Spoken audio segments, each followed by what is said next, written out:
Okay, good afternoon, everybody, and welcome back to Emory Climate Talks. Thank you so much for tuning in, and I hope you had a great Juneteenth last Friday. My name is Eri Saikawa, and I'm an Associate Professor of Environmental Sciences at Emory University. This webinar series is made possible by our anonymous donor that supports our trip to the UN climate change negotiations, and this is in partnership with the Department of Environmental Sciences and the Resilience and Sustainability Collaboratory at Emory University. If you have not signed up yet, please do check out our website, climatetalks.emorydomains.org, and sign up for our newsletter. Thanks to Leah Thomas, we now have our own YouTube channel as well, and we're trying to get to 100 subscribers. And so please also subscribe to our channel and listen to the talks that you might have missed, or listen again to the talks that you liked. And please share widely. In the chat box, you will see the links to subscribe to both our newsletter and to the YouTube channel. Today's talk will also be available on the YouTube channel as well in the near future. And as you can see, we are recording this talk. So we have muted your microphone, but if you have any questions during the talk, please feel free to use the chat function to type up the questions so that we can raise them during the Q&A session. Today, I'm so extremely delighted to have Mr. K. Rashid Nuri, the founder of the Truly Living Well Center for Natural Urban Agriculture, Inc., and the Nuri Group. Mr. Nuri has AB in Government from Harvard, MS in Plant and Soil Science from University of Massachusetts. He has managed different types of agricultural operations throughout the US and 35 countries in Europe, Asia, and Africa.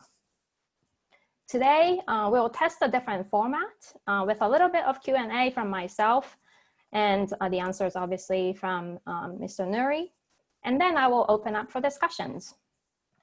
If you would like to jump in anytime, please feel free to write in the chat box as I have mentioned, and I will try to incorporate your questions as well.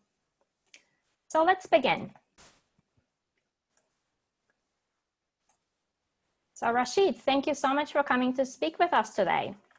You explain a lot about your journey in the book, Growing Out Loud, Journey of a Food Revolutionary that you published last year.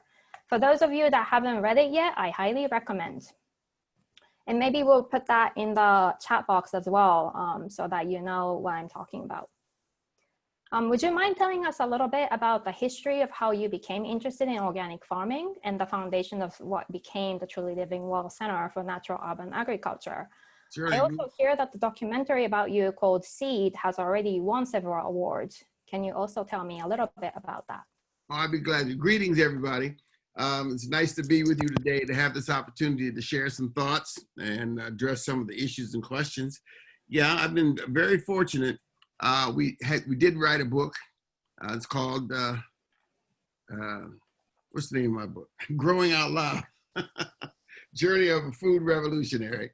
And Melina Cunningham Anderson has done a documentary about my work and my life. It's called Seed. And story of a journey of one man's journey to grow food, people, and community. And that's really been the essence of what I've done for so many years. I'm growing food, people, and community. I've been involved in this work for over 50 years. The formal aspects of my work began when I had what I call my burning bush revelation when I was writing a paper in school, and God spoke to me and told me to learn everything about food from the seed to the table and to do it experientially. And that began the journey. That wasn't the beginning. That really focused my work. As an undergraduate, I studied national development, and I wanted to know how you build countries. So I studied the men and women who created the post-colonial world. And the thing, I've been interested in health and nutrition and trying to decide what skill would I want to gain, because I need to do something practical. That I want to be a carpenter or a printer. And God said, learn everything about food from the seed to the table. And that took me off from there.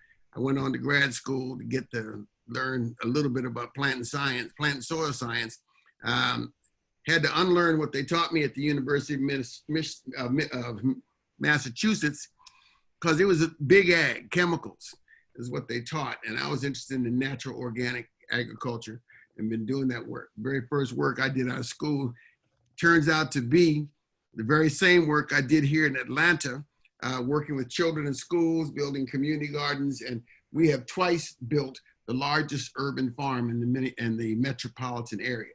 So my work, I had the opportunity to see my work go full cycle, from where I began to go to the same kind of thing at the end, informed by the many, many years of experience around the world that I brought with me. So could you explain some of the highlights of your work that led to the urban food movement in Atlanta?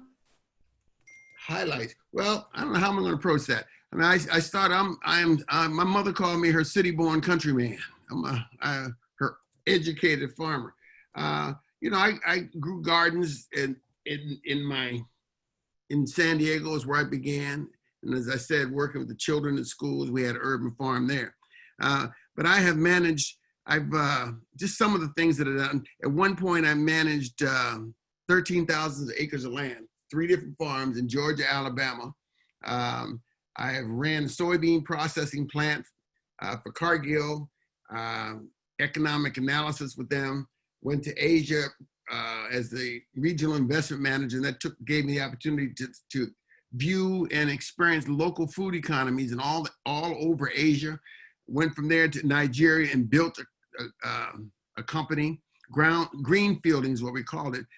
Cargill had never been in Nigeria, in much of Africa. So we built a business there doing trading maize, cotton, sorghum, rubber, cocoa. So I got to see how all these things are connected in the role that this agriculture played in the communities where I was. From there, I went. I worked for President Clinton, in the first Clinton administration. I worked at both the Department of Agriculture and the Department of Commerce. So that gave me a chance to see agriculture at that level, at the government level. Went out to back to California, did some urban ag, went to Ghana to learn about we tried to buy the Ghana Cotton Company. And then I came to Atlanta in 2006 and began Truly Living Well, the Center for Natural Urban Agriculture, which we've had somewhat of an impact on the growth of urban agriculture here and around the country. Yeah, so you started the Truly Living Well Natural Urban Farms with a mission to combine elements of health, nutrition, food production, community work, and social service to develop a model of community-supported sustainable agriculture. In the current COVID-19 era, this is even more important to highlight, in my opinion. So what do you think needs to happen to ensure that we are eating well, eating well is indeed a right for everybody? Well, yeah, that you combine several different things in there. Yeah, quality food should be a right, not a privilege. And unfortunately, in America, quality food goes to the privileged. The folks can afford to pay for it. So what this pandemic, COVID-19, has done is help people to focus on the importance of food. When they had to get in line to buy food from the grocery store, I can remember as a young man, a woman said to me, well, I asked her, what are you going to do if they close down Kroger? She says, well, I'll go across the street to Publix and get the food. Not understanding that the food at Publix and the food at Kroger all come from the same place. So, I wrote a blog, and you can find all my blogs on my website, saying that the best answer I'd heard at the beginning of this, one woman, they wanted to know what I had what I had stored, and I keep food stored. I got a little garden out in front. But one woman, Jessica, said to me she wasn't really worried about this confinement and the quarantine because she had plenty of food in her cabinet. Plus, she had a garden right outside her house. So the safest, the best place, the surest place for us to get food is the food that we grow ourselves. The second best place to get food is at our local farmers markets, because there you're getting fresh food that's coming nearby, and it's a part of what we have developed as the local food economy. If you heard the news about farmers plowing in food into the grounds, but the local farmers, small farms and urban agriculture, those folks who are involved in that having the best year that they have ever had, because the demand is so high for quality food. So people are beginning to be focused and paying attention to the fact that local food is important. I got an email this morning from a man. He said, well, this thing, he doesn't think that the local food economy and interest in it is growing particularly fast. Well, the fact that he hasn't been paying any attention to it at all, I can understand why he would think that way.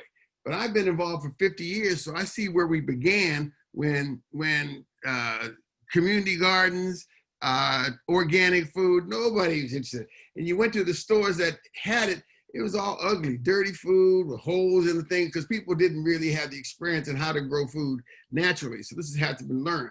So from my seat, I see a tremendous progress that has happened over the decades, and we just need to keep our attention and focus on that.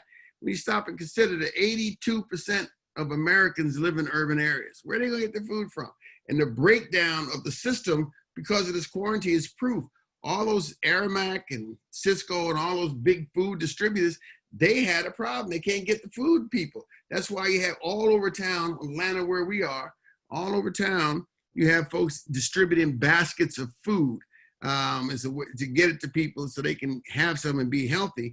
But if we build a system and support a system that for the small farms and urban agriculture, that would not be a problem in the future, and everybody can get the food. It's going to take time, but we're moving in that direction. Right, there's so many community gardens and urban agriculture booming. That's really exciting. But in partnership with Historic Westside Gardens that you have also worked with, my lab found high levels of lead contamination in soils in West Atlanta. So I'm a little bit worried that there might be low awareness on this issue and the lack of regulation to test the soil before growing food. Do you have any advice on how people should grow food in their backyards and what we can do to enhance awareness of the problems? Yeah, again, there was several things in there. The Historic Westside Gardens was started. We trained the first cohort that they had. They got their training from Truly Living Well. And they have grown, expanded, and they're doing good work in the community. Yes, if you get over into the English Avenue neighborhood, there are a lot of fine city, English Avenue, there's lots of homes that have lead in the soil. There are a number of things you can do. You can grow plants that will pull those contaminants out of the soil. That's one way. But rather than going down and digging into the ground, you can grow up. Raised beds works very well to help mitigate that problem. And we've been able to demonstrate that the use and the growth of raised beds at all the sites that we have around town. So I don't, that doesn't scare me. That doesn't scare me at all. Because it's waiting, the farm that we built downtown, half of it was on concrete. And it was lush, plush. Those of you who have seen it, I mean, the food grows. We were growing on concrete. And that's by going up instead of going down. And it makes it a lot easier. All the food, we had 6 acres downtown, 7 acres over there in the West End. And all that food is grown by hand, which is appropriate for urban areas. Yeah, so now we have a question from the audience as well. So I want to incorporate that. If you have any questions, please do send them in to the chat box. Well, I see a whole lot of people here who that I know. It's Gil Frank, who started Historic Westside Gardens. Yeah, we have a lot of participants. Thank you so much for tuning in. So the comment and the question is, I really do think that healthy food should be a fundamental human right. That being said, this has not been the case throughout history, especially with mercantilist exploitation in colonial history and modern industrial agricultural practices that often sacrifice health and ethics for productivity. Do you think community engagement and urban centers can eventually result in reducing the percentage of hungry individuals? That's the question for me? Yes. Oh, it's already happening. I mean, every time you get one more person that's purchasing and consuming or growing food locally, that's an improvement. That's moving, creating the future that I would like to see. Rosario, who's sitting up here, she had, last time I asked her, she told me she had like 160 homes in her neighborhood that are growing food, people that she's worked with. I know the thousands of people have been through Truly Living Well. All the hundreds of people who have been trained by Truly Living Well have gone out and doing this work.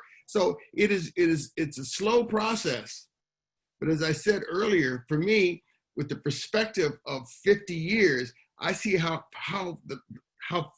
far from whence we have come.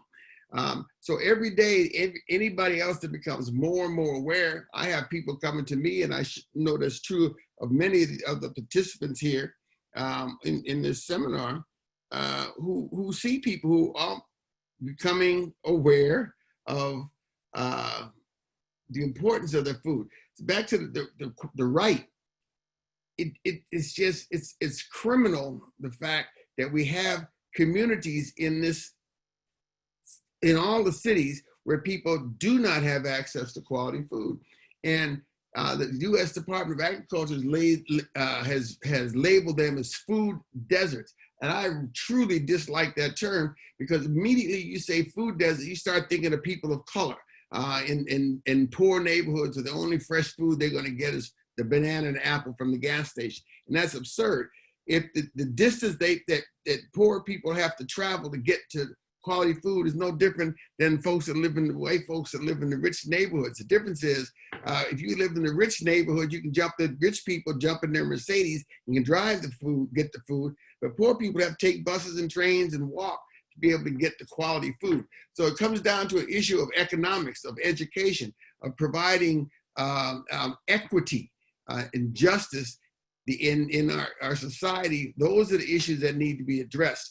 There was a movie that came out recently called Just Mercy, talking about the work that's being done over there out of Montgomery to get men out of jail who've been put on death row and didn't really commit a crime. And there was a line in there that has stuck with me and I will use often. He said, the opposite of poverty is not wealth.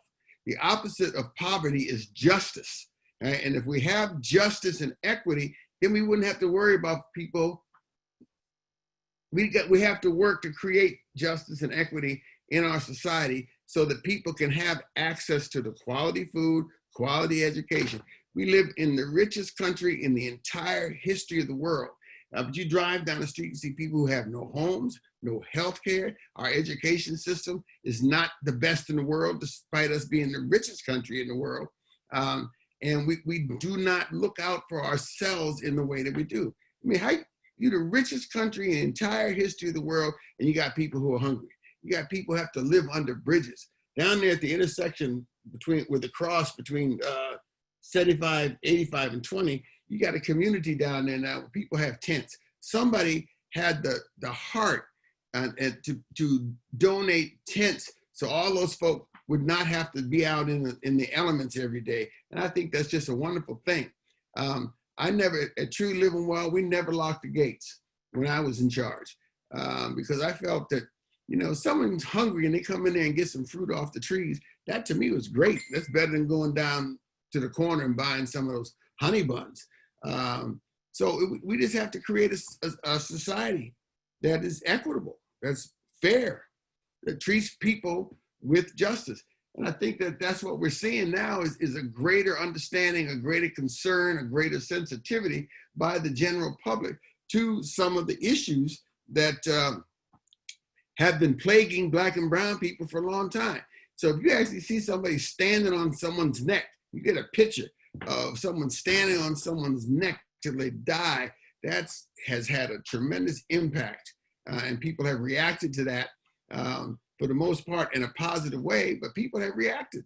In the past when there were rebellions in the street, it's all Black folk. Now it's not true. You got all them young white people out there. And they're getting a kick out of that. I mean, because they're becoming aware and realizing that Black lives do matter, all lives matter, human lives matter. And once to get beyond that, all humans need good food.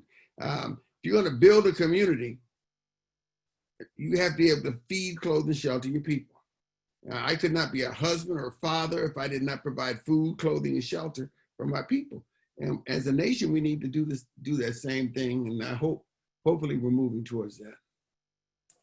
Yeah, I think that's a great segue to the next question. You've already answered some of that, but The question goes, what can an urban and sustainable agricultural community space, such as TLW, contribute to the current upswell of protest, resistance, and solidarity in the pursuit of racial justice against white supremacy and systemic racism? Well, you create some amazing questions. What can they contribute? Well, they can feed all the people, that's for sure. The folks that are doing the protest, they can come get some food, they can have a place to rest.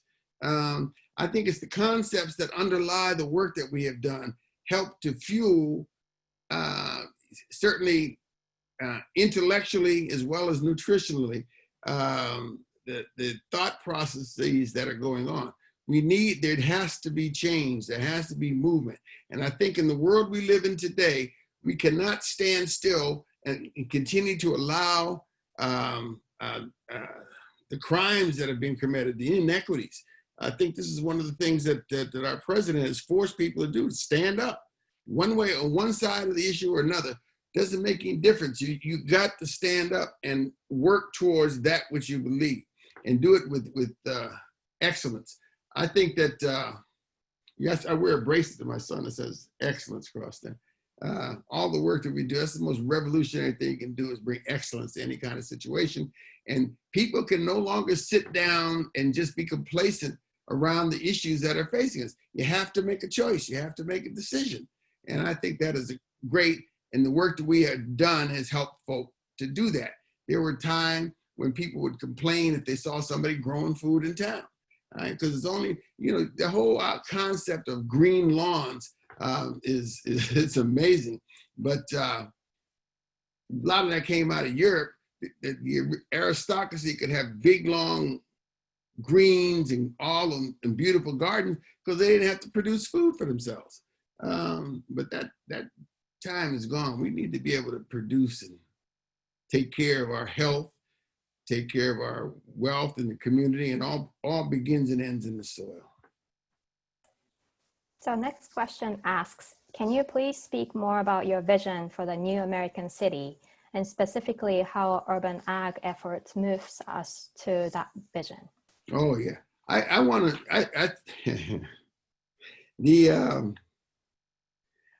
been working on, I want to see a small farm and urban agriculture Homestead Act be passed. Elements of it exist now. The Homestead Act, there were 4 things that happened in 1862 within 48 days. First was the establishment of the Department of Agriculture, which was the first subject-based department. Now you got health, education, transportation, energy, all these different departments. But the Department of Agriculture was the first. So this was America saying agriculture is important to us. America is the richest agricultural producing nation in the entire history of the world. Yet we find ourselves in the state where we are now. Secondly was the Homestead Act gave lands to primarily Europeans. It did. It moved out a lot of the Native Americans, but the Midwest was settled through the Homestead. It gave free land, all the support they needed for it. The land grant college system was set up with the Morrill Act. Every state has a school. We're given money, actually 30,000 acres that they could do what they wanted to with to support agriculture. And what people don't know, Big Ag does no research. The pharmaceutical industry justifies their expensive medicines they sell us because they have to do put the money into the research and development, but the universities don't. Let me give you a real simple, clear example. If you eat chicken, when I started this business, it used to take 12 to 14 weeks to produce a broiler. Now it only takes 6 weeks. So the universities did that research and chicken companies didn't have to pay for any of that. So I think that's important. And then there was also the Railroad Act to provide the transportation. I think that, they got $75 billion that has been spent by the Trump government to support Big Ag. I would like to see a portion of that, 5 billion, 10 billion, that would go to support urban agriculture to help to provide the infrastructure. They have one overarching agency that can administer the funds so you can have money go into the city. So you can build, in Atlanta, it costs $2,500 to get an irrigation meter, okay? Where's that money gonna come from? The young farmers, I can train them I have trained them, but if they don't, who's going to support them for the 6-9 months a year before they actually learn something and be able to grow some food and take it to the market? They need infrastructure, need coolers. The hoop houses, the government is paying for some hoop houses to go in there. If you can demonstrate the economic need, they'll finance 90% of it. So a Homestead Act to support the development and the maintenance of urban agriculture. We don't have permanent farmers markets. Farmers markets get set up to get turned. You have to break them down after the day. I'd like to see a 7-day a week, 7-day a week farmers market where the farmers can bring food to be sold, and people can get fresh food that's coming right out of the ground. So it's infrastructure development that I think needs to be done. And we have the resources, they just have to be redirected. Going back to the soil, there's a question. To get the healthy soil for your raised beds, do you buy organic soil or create it with compost? Oh, you can never have too much compost. Compost is my mantra for many, many years. Yes, we need to do that. That's part of the infrastructure that I think that needs to be created. We need to have official composting facilities. When I came to this town, very few people were even interested in composting. It thought wasn't there. There's Holly Elmore on here. She's been doing work around with I remember many, many years ago, she had me come and do a talk to the Restaurant Association. All that waste that comes out of the restaurants needs to go into the compost. You have a lot of companies around the country now that are starting up. All wealth, all health, all wealth, all life begins and ends in the soil. And it's building the soil that's the important thing. Composted is essential. So where do you get the food? You can buy some organic soil. You can buy some decent soil at many of these garden supply shops. Then you're going to add your compost to it.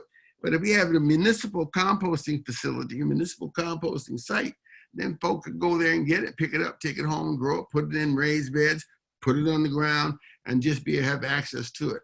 But my attitude has always been I try to emulate nature in all the work that I have done. And I told my students, people who work with us, that I don't even try and grow food. I want to build soil and let God grow the food. So the answer to your question is yes, compost is important. Great. So the next question is, how would you argue against developing the land used for urban agriculture for something more profitable? Well, if you can't eat, it doesn't make a difference what you do. You got to be able to eat. Yeah, what's that language that they use? The highest and best use. That's a value judgment that goes into what's the highest and the best use. You have to be able to serve the needs of our people. And I think that sometimes making money and putting money in the bank, dollars in your pocket, is not necessarily the best thing, not necessarily the most important thing that needs to be done. Metropolitan Atlanta is very lucky. This is the greenest city, metropolitan area in the country by virtue of trees and open space. There is more than enough land to provide the fruits and vegetables, not meat and grain. You got to do that in the country. You could need more space. But the fruits and vegetables could be grown. Michael Hallecky, who runs Park Pride, took many years for me to convince him that a park with fruit trees can be just as beautiful as a park with oak trees. You can still sit under a fruit tree and get the shade.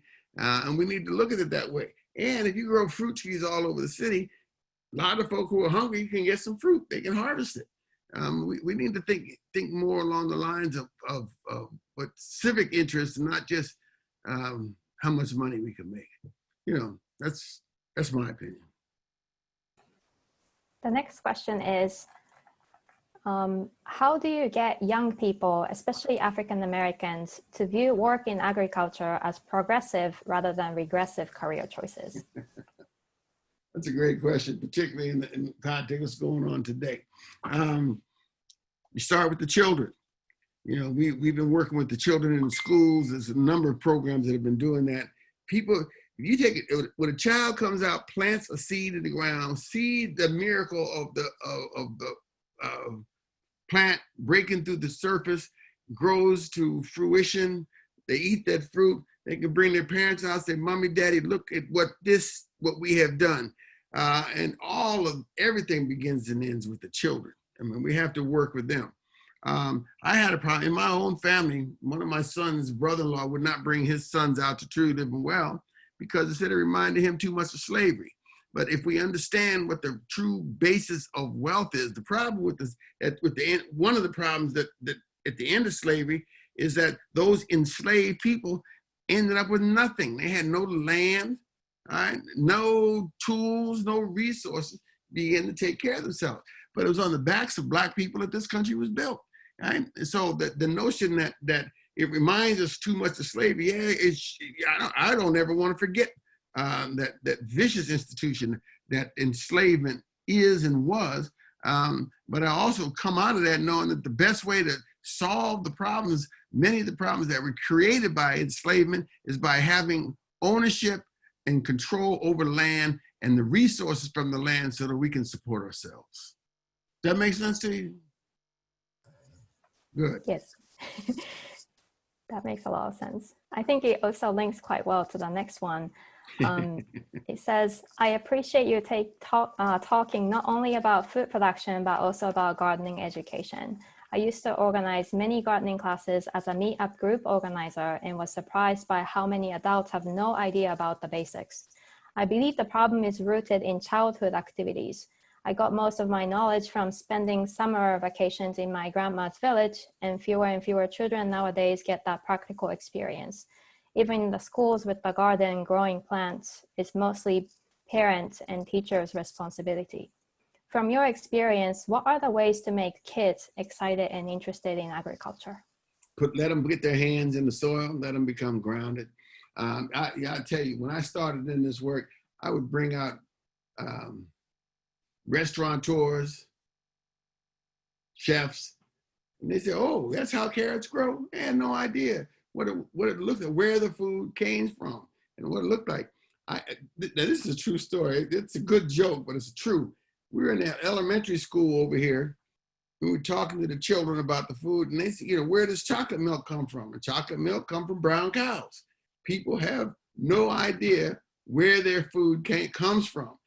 So it's through the education process, but the most practical education is to get them out there, put some seeds in their hand, let them put the seeds in the ground, watch the plant grow, watch the food come on the plants, and that, to see the miracles that God that provides for us, the miracles that are part of the creation in which we live.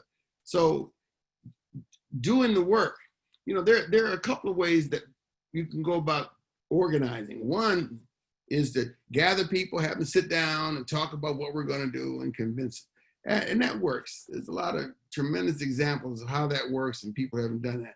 For me, I've always gone out and done the work and tell people, hey, come look at what we're doing. Come join us and participate in this process. And that's been most effective for me. The point of that is, we need to work to build the future that we want to see. We work and build the future that we want our children and grandchildren to experience. And you just got to get up and do the work. So around this agriculture, tell folks just, grow food. Grow it in your front yard, your backyard, your balconies, your kitchen window. Just do it wherever you can, and it'll progress from there. And the children, you show them, if they see their parents doing it, they will do it. And the converse of that is through the schools, the school gardens that exist, and the children are going back to their parents and getting them involved. So it's a community effort to build awareness around this work. And that's what we're doing. So there's a question that says, another request for practical advice for a neighborhood with an empty lot. What steps can we take to find out whether we can build a community garden there? Oh, that's a beautiful question. The zoning ordinances, if they live in Atlanta, the zoning ordinances in Atlanta say you can grow food anywhere. The only time there's a problem, if it had been previously zoned as an industrial area, you have to get the soil tested. But it is now legal to grow food in Atlanta anywhere. So if someone has a seasoned empty lot in the neighborhood, probably a good idea to find out who owns it, and then just get out there and start doing the work. And in your experience with increasing urban agriculture efforts, have you noticed a connection between increased equity in food accessibility and equity in other health resources? How can we take the next step to improve the health of our communities past just food?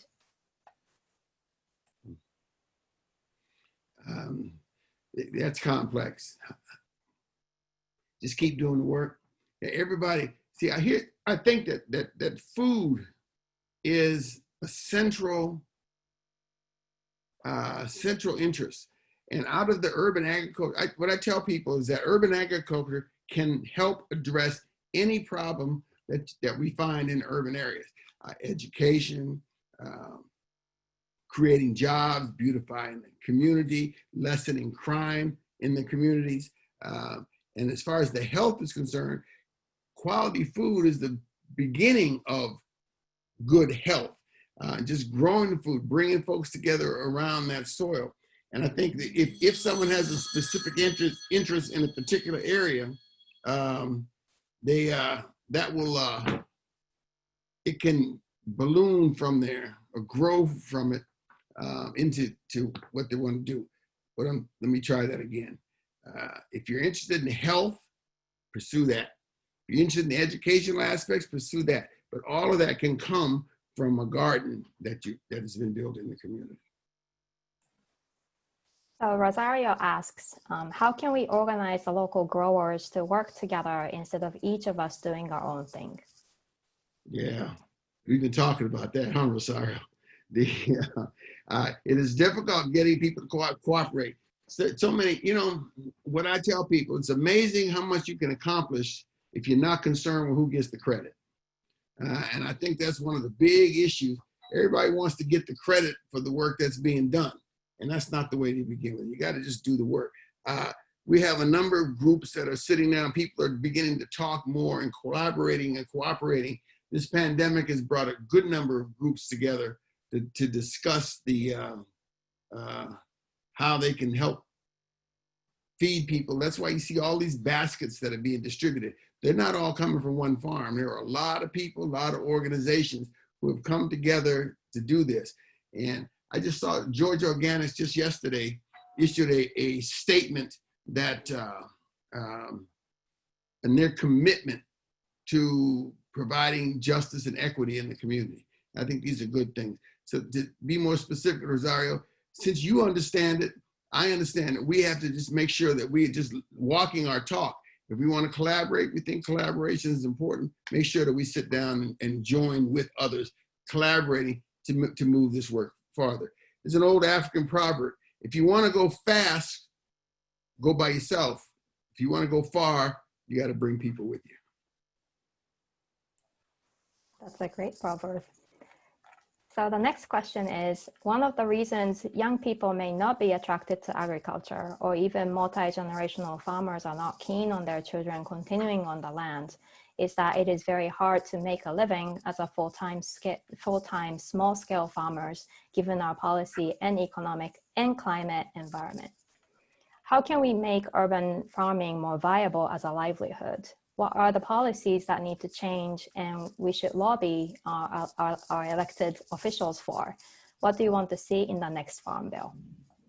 Yeah, you just answered your own question. Some of the things that I've put together a couple of papers listing the things that I would like to see. I've talked about a small farm and urban agriculture Homestead Act that would bring resources to address all of these programs. It is my hope that by the time the next farm bill is addressed, which in 3 or 4 years, we'll have a new one, that many of these issues are in there. And it's the policies that now need to be changed. So my work today, more than just working in the gardens and training people, I've less growing food, but working on people in the community is trying to bring about some of the overarching policies to address all the problems that we're talking about here. The resources just have to be directed. So just as they did so many years ago with the setting up the department, the people said, this is what we want. I would like to see municipalities say, urban agriculture is important to us. This is where we want to focus our attention or focus our resources. We hope to be able to have the Fulton County government do this in the not too distant future. Atlanta was the first city in the nation to have an urban ag director. That was a saying to the community, we think urban agriculture is important enough for us to appoint a director to work on this. And I think if we could do that more places around the country, all the way up to the highest levels of government, saying this urban agriculture, small farms and urban agriculture are important to our economic and political development, then we're going to see it happen. But it's not going to happen overnight. It's going to take time. The next question goes, do you eventually envision a society in which individuals or groups can use self-sustaining agriculture rather than relying on big agricultural farms? Yes, absolutely. Most places in the world is already that way. Europe and America is where you have the big farms, and they don't work. Okay, they're breaking down. And the joke is, people will say, is small farms and urban agriculture going to be self-sustaining? Big farm, big ag is not self-sustaining. All those farms out there, big farm, big ag, is all supported by the taxpayers. The clearest example I can give you, think about all the produce that comes from California, which is the richest agriculture producing region in history, but people don't understand there's no water in California. I mean, that's hard to believe, but there is no water. The water is all imported, and the farmers don't pay for the importation of that water. It's the taxpayers that pay for it. Okay? But as I've traveled around the world, whether it's in Asia, Indonesia, all over that country, there are small farms, farms near the urban areas where people are growing food. So that is the model that is going to work, and it is sustainable. Now, if you want to try to, you're not going to end up with a 10,000 square foot house and 4-car garage growing food in the urban area. It is extraordinarily hard work, very hard work. It's not easy. So I don't want anybody to think that, but can we build a society around a local food economy? We're already doing that. Local food economy is people in the local area trading with each other. You go out to these farmers markets and look at how vibrant they are and all the people that are involved in that process. And I do think it will expand, and it's going to expand into the future. It almost has to, because this is where the people live. So we need to bring our food. We used to live within walking distance of where our food was produced, and that world doesn't exist anymore. But I'd like to see us get closer to it, to move back more towards it than we are currently. You mentioned the local food and also drought and the water resources. You're emphasizing the importance of soil in your book a lot as well. And there is now a term, climate smart agriculture, which focuses on agriculture that sustainably increases productivity, adapts to climate change, and reduces greenhouse gas emissions. So what do you think is a way to move forward on this issue? Well, just go out to see Rosario's farms, or go down the tree living well. Language that I like to use is pre-industrial regenerative agriculture is the mindset. If you're growing food organically, you're going to sequester carbon. Okay? If you're recycling all the waste that comes out of the garden, or it's not waste, the excess that comes out the garden, that is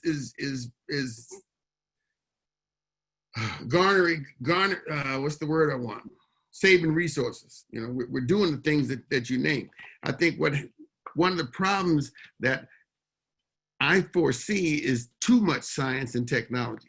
Science and technology is what got us into the place where we are now, where we think that the scientists, the food scientists, plant scientists, soil scientists think that they know more than God does. GMO, God move over. We scientists know more than God does about how to build and build, and that is a problem.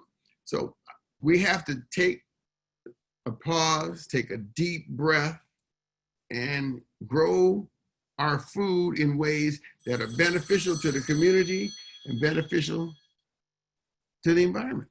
And that's the only way we're going to succeed. So there's a question about the efficiency of food production and meeting the demand of such a quickly growing population through local agriculture. Do you think that is possible? Absolutely. Absolutely. Look, small farms, organic agriculture is just as productive as a big ag. Right? This is one of the problems we've had, America's had in trying to export its agricultural policies around the world. They've been rejected. You see how people all over the world standing up saying that doesn't make any sense. Why are you going to bring a big tractor? I'll give you a very specific example. I was working with animal feed in Indonesia many years ago. And you had all these men carrying these 100-kilo bags of grain running up the ramp, small muscular folk. And, I said, why don't we bring some forklifts in here to move that food? He said, we could do that, but you're going to put all these people out of work. Okay? And that made perfect sense to me. If it was just about us making money, that might be the thing to do. But you have to think about the community. There have been so many studies done that demonstrate that organic agriculture is just as efficient as big ag. So yes, we can do that with small farms and urban agriculture, no question. So shifting gears a little bit, could you provide some advice to the young and passionate students how they might contribute to creating a just society while combating climate change with regenerative agriculture? Boy, Ms. Ari, Dr. Ari, your questions are so loaded. You got so much in there. You start with basic spiritual principles, man. Treat other people just like you want to be treated. And if we understand how I use nature, try to emulate nature as much as possible, the recycling that we just see in the woods. Just outside my window here, I got these beautiful oak trees, a whole variety of trees. The trees grow, they drop their leaves in the ground, they break down, create that humus that is built with all the life that's in the soil, and then it feeds the trees and they continue to grow. There's nobody doing soil samples. There's nobody doing soil tests. Nobody putting in, no chemicals are being put out there, no fertilizers are being put out there in these woods, and these trees grow. Right? And I think it's the same thing we work within human society. We have to work with one another, collaborate, cooperate, and treat other people as we want to be treated. There can't be no big us and little them. I know that those are cliches, but I believe them, and I've seen it work around the world. So could you tell us a little bit about what you are doing in the Nuri Group and how you founded that? Well, when I stepped down as the CEO, I'll always be the founder of Truly Living Well. When I stepped down as the CEO of it, first thing I did was to write my book. And now I've been able to travel the country talking, lecturing, and doing work like we're doing today. And we, as individual projects come through, the Nuri Group serves as an umbrella to be able to implement any projects that we have. I think this work is important. And just as you find seasons in the garden, there are seasons in people's life. And the season of my life now is to be able to share the knowledge and experience that I have with other people. I tell folks, if you talk to me, I'm always going to give you enough space to learn from your mistakes, or you can save time and learn from mine. And I think that in my book, I try to show you, show you the mistakes that I made, the lessons that I've learned from it, because it's not good. I don't like to run around shoulding on people. You should do this and you should do that. It's not going to work. Everybody's situation and experience is different, and we have to deal with it that way. Throughout the years, people come, will you build a Truly Living Well here in our town? And I'll tell them no. Right? We're not going to franchise the organization. It doesn't make any sense, because the situations and circumstances in individual places are unique. So I would be glad to come and help people think through where they are. But replication is not what it is. Each situation, each community has its own set of problems and issues it has to deal with, and you have to come up with unique solutions to that. But what is necessary is a fundamental thought process that can help people get through that. Great. If you have any last minute questions, please put them in the chat. Oh, there is a comment from Gil. Rashid, can you address your experience with racism in the food movement? Thanks, Gil. Yeah. All right, and I'll give it to you straight up. Throughout, we had an issue. Here's the clearest example I can give. It took us several years to get a food ordinance for the city of Atlanta. Technically, it was illegal to grow food in Atlanta because there were no laws passed that gave you permission. You have to have permits. This is how our society is devolved.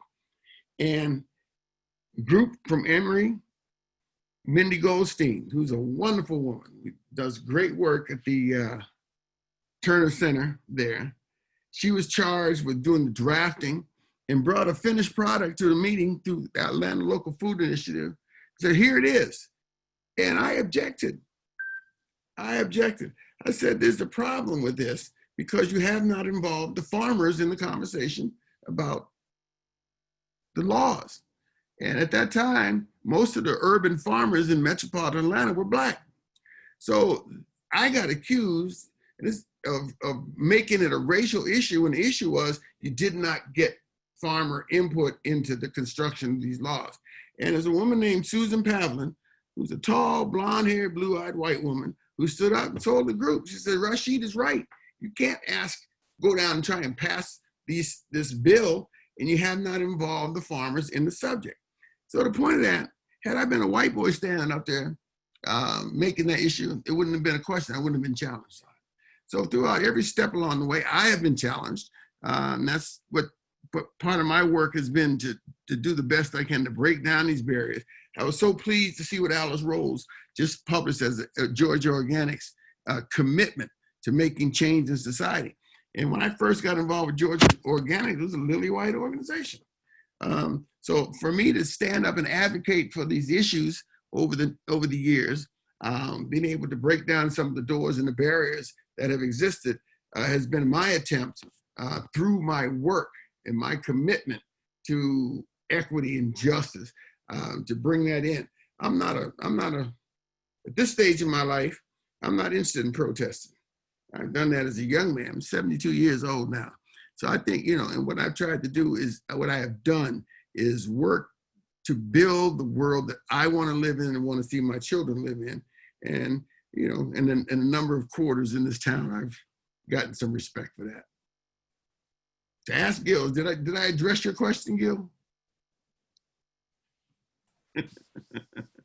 I'm sure he's saying yes. I cannot speak for him, but I personally think that that was a really nice way to wrap up this talk. And then I think we all have to think about how to create a society that values diversity, integrity, and creativity. And that's what you've been highlighting in your work. So thank you so much for the great discussion. And if I could give a round of applause from everybody. Thank you so much. That was really Let me wonderful. do a personal plug. Anybody, my phone number is 404-520-8331. 404-520-8331. Hold on, I want to show you something. Should I write it down to the chat message? Yeah, and here's my book. 404. Let's see my book, Growing Out Loud, Journey of a Food Revolutionary. You can get that either through my website, and you'll get a signed copy, or through Amazon. And if I can do anything to help you, please let me know. It's my job to be of service. Sorry, I wasn't very quick at typing your numbers. Should I send it to the chat message? Could you repeat again? 404-520. Yes. 8331. And my email is Rashid, RASHID, @thenurigroup.com. And that also has all the information. And anything I can do to help you, just give me a call, send me an email. Whatever I can do to help, I'd be pleased to do so. Thank you so much, Rashid. We're so thankful. Thank you, everybody. Y'all have a powerful week. Peace be unto you. Thank you. Thank you so much. And then before everybody leaves, if I could also give a preview of the next week's talk. We are going to have John Sutter, an Emory alum and working at CNN, give a talk next Monday. So please also join us. And remember to also subscribe to the YouTube channel. And please stay safe and healthy. So thank you so much. Great to see you all. And have a wonderful week. Bye.